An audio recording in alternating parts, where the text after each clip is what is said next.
আওয়ামী লীগের সাথে তোমরা স্বামী স্ত্রীর সম্পর্ক তৈরি করেছিলে, তোমাদের স্ত্রী হাসিনাকে তোমরা নিয়ে গেছো। এখন সুখে থাকো, ভালো থাকো, সেই দোয়া করি। বাংলাদেশকে নিয়ে আর ফাইজলামি কইরো না। এই ভারতকে বুঝতে হবে, চুদুর বুদুর করে বাংলাদেশের জনগণকে আর ভয় দেখানো যাবে না। তোমাদের সাথে আমরা চুদুর বুদুর সম্পর্ক রাখতে চাই না। সম্পর্ক হবে ন্যায্যতার, ভালোবাসার, ভ্রাতৃত্বের।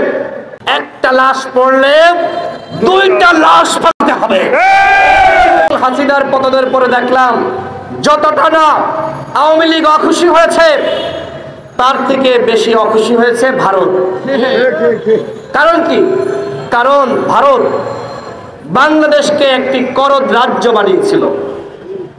বাংলাদেশে যে সরকার ছিল, এই সরকার বাংলাদেশের জনগণের সরকার ছিল না। এই সরকার ছিল মোদির নিয়োজিত সরকার, মোদির চাকর সরকার। ওই সরকারকে আমরা চাটা পিটা করে বিতাড়িত করেছি। নবাবগঞ্জের ভারত এবং বাংলাদেশ সীমান্তে, সেখানে ভারতীয় নাগরিকরা বাংলাদেশের সীমান্তের মধ্যে প্রবেশ করে তারা বাংলাদেশের গাছ কর্তন করেছে এবং একই সাথে ভারতীয় বিএসএফ বাংলাদেশের নাগরিকদের উপরে গুলিবর্ষণ করেছে, সাউন্ড গ্রেনেড নিক্ষেপ করেছে, লাঠিচার্জ করেছে। বাংলাদেশের জনগণও কিন্তু তাদের ওই রক্ত চক্ষুর ভয় করে নাই, তোয়াক্কা করে নাই। তারাও কিন্তু সেখানে জমায়েত হয়েছিল ভারতের এই আগ্রাসনকে রুখে দেওয়ার জন্য। বাংলাদেশের বিজিবিকে ধন্যবাদ জানাই যে তারা আওয়ামী লীগের আমলে আমরা দেখেছি কিভাবে বিড়ালের মতন থাকতো, গতকাল আমরা সিংহের গর্জন দেখেছি। তারা বিড়ালের মতন কাপুরুষের পরিচয় দেয়নি। আমাদের স্পষ্ট কথা, গুলি চললে পাল্টা গুলি চালাতে হবে। আমার দেশের একজন নাগরিককে হত্যা করলে পাল্টা প্রতিশোধ দিতে হবে। এমনি এমনি ছাড় দিয়ে আর চলতুম না। এখন চালানো শিখতে হবে। কি চালানো শিখতে হবে? বন্দুক চালানো শিখতে হবে। বিজিবিকে বলবো, ভারত আমার দেশের সীমান্তের নাগরিকদের উপর আগ্রাসন চালাচ্ছে, হত্যা করছে এবং ফেলানির মতন বাংলাদেশের মানুষের লাশকে সীমান্তের কাঁটাতারে ঝুলিয়ে রাখছে। আমরা বাংলাদেশের জনগণ ভারতের এই হত্যাযজ্ঞ আর মানব না। গতকাল জবাব দেওয়ার জন্য দেখেছেন না, একজন মুরব্বী তিনি হাতে ইট নিয়ে তিনি ছুটে চলছিলেন, সেখানে বিজিবি ঠেকিয়েছে। বাংলাদেশের মানুষ সেখানে লাঠি, খুন্তি, দা, ছাটা, বারুদ নিয়ে জড়ো হয়েছিল। ভারতকে বুঝতে হবে, চুদুর বুদুর করে বাংলাদেশের জনগণকে আর ভয় দেখানো যাবে না। তোমাদের সাথে আমরা চুদুর বুদুর সম্পর্ক রাখতে চাই না। সম্পর্ক হবে ন্যায্যতার, ভালোবাসার, ভ্রাতৃত্বের। আওয়ামী লীগের সাথে তোমরা স্বামী স্ত্রীর সম্পর্ক তৈরি করেছিলে, তোমাদের স্ত্রী হাসিনাকে তোমরা নিয়ে গেছো। এখন সুখে থাকো, ভালো থাকো, সেই দোয়া করি। বাংলাদেশকে নিয়ে আর ফাইজলামি কইরো না। এই ফাইজলামি আমরা আর মানবো না। বন্ধুগণ, এই যে একের পর এক সীমান্তে আগ্রাসন চালাচ্ছে, হাসিনার আমলেও কিন্তু আমরা প্রতিবাদ করেছি। কেউ প্রতিবাদ করুক আর না করুক, গণ অধিকার পরিষদ এবং তার অঙ্গ সংগঠন ছাত্র, যুব, শ্রমিক, পেশাজীবী অধিকার পরিষদ প্রতিবাদ করেছে। যখন খুনি রক্তচক্ষু ওই সন্ত্রাসী যার হাতে মুসলমান হৃদয়ের রক্ত ওই নরেন্দ্র মোদী বাংলাদেশে এসেছিল, তখন সবার আগে সর্বপ্রথম প্রতিবাদ করেছে ছাত্র অধিকার পরিষদ, যুব অধিকার পরিষদ। ভারতের আগ্রাসনের বিরুদ্ধে লড়াই করার মাধ্যমে আমাদের জন্ম হয়েছে। সুতরাং তুমি কাকে ভয় দেখাতে চাও?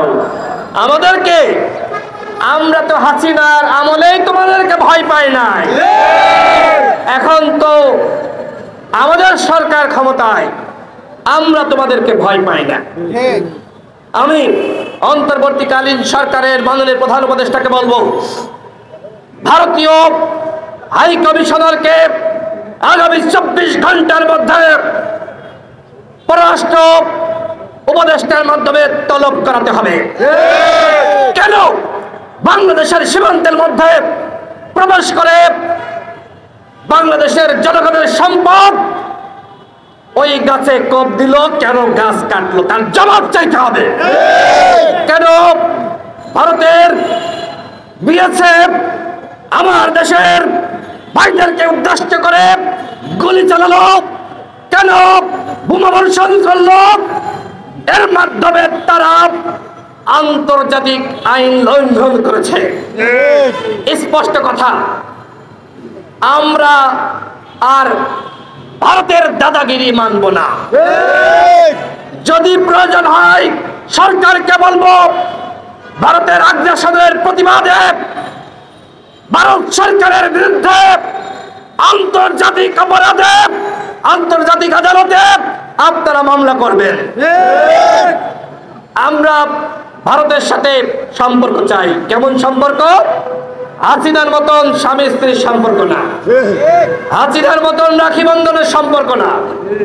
আমরা ভারতের সাথে সম্পর্ক রাখবো যে সম্পর্ক আমাদের চীনের সাথে রয়েছে, যে সম্পর্ক আমাদের আমেরিকার সাথে রয়েছে, যে সম্পর্ক আমাদের পৃথিবীর অন্যান্য রাষ্ট্রের সাথে রয়েছে, আমরা সেই একই সম্পর্ক রাখবো ভারতের সাথে। হাসিনার মতন দিয়েই যাব, আর ওই নেওয়ার পাল্টা তোমরা শুধু মেরেই যাইবা, আমরা সেটি মানব না বন্ধুগণ। ভারতের সাথে আমাদের অবশ্যই সম্পর্ক রাখতে হবে, কারণ ভারত আমাদের প্রতিবেশী রাষ্ট্র। আমরা কি ভারতের সাথে যুদ্ধ লাগানোর পায়তারা করেছি? করি নাই। বরং হাসিনার পতনের পরে দেখলাম যতটা না আওয়ামী লীগ অখুশি হয়েছে, তার থেকে বেশি অখুশি হয়েছে ভারত। কারণ কি? কারণ ভারত বাংলাদেশকে একটি করদ রাজ্য বানিয়েছিল। বাংলাদেশে যে সরকার ছিল, এই সরকার বাংলাদেশের জনগণের সরকার ছিল না। এই সরকার ছিল মোদির নিয়োজিত সরকার, মোদির চাকর সরকার। ওই সরকারকে আমরা চাটা পিটা করে বিতাড়িত করেছি। ভারতকে বলবো, বাংলাদেশের জনগণের সাথে সম্পর্ক তৈরি করতে হবে। এবং আমরা এটিও জানি, আমেরিকা ভারতের চোখে বাংলাদেশকে দেখে আমরা বলবো আমেরিকাকে, ভারতের চোখে বাংলাদেশকে আর দেখলে চলবে না। এখন থেকে তোমাদের নিজেদের চোখ আছে, ওই চোখ দিয়ে বাংলাদেশকে দেখতে হবে এবং সরাসরি বাংলাদেশের সরকার জনগণের সাথে সম্পর্ক তৈরি করতে হবে। ভারতের সাথে সম্পর্ক তৈরি করবা, ভারতের কূটনীতিকদের মাধ্যমে লিয়াজু করবা, ওইটা আমরা আর মানব না। আমরা তোমাদের বন্ধু হতে চাই। কি আপনারা আমেরিকার বন্ধু হতে চান না? সরাসরি বন্ধু। ভারত মিডিল ম্যান হিসেবে কাজ করবে, আমরা সেটি আর মানব না। যাই হোক বন্ধুগণ, গতকাল আমাদের দলের পক্ষ থেকে আমাদের সভাপতি স্পষ্টভাবে বলেছে, একটা লাশ পড়লে দুইটা লাশ ফেলাতে হবে। কারা ফেলাবে? বাংলাদেশের বিজিবি। তাদেরকে সিংহের গর্জন দিতে হবে। গতকাল যেভাবে প্রতিরোধ গড়ে তুলেছিল, আমরা বিজিবিকে বলবো, তোমরা হাসিনাকে রক্ষার চেষ্টা করেছ, এখন সীমান্তে জনগণকে রক্ষার মাধ্যমে তার প্রায়শ্চিত্ত করো। তোমরা যেভাবে ছাত্র জনতার বুকে গুলি চালিয়েছ, আমরা কিন্তু ভুলি নাই। আপনারা ভুলেছেন?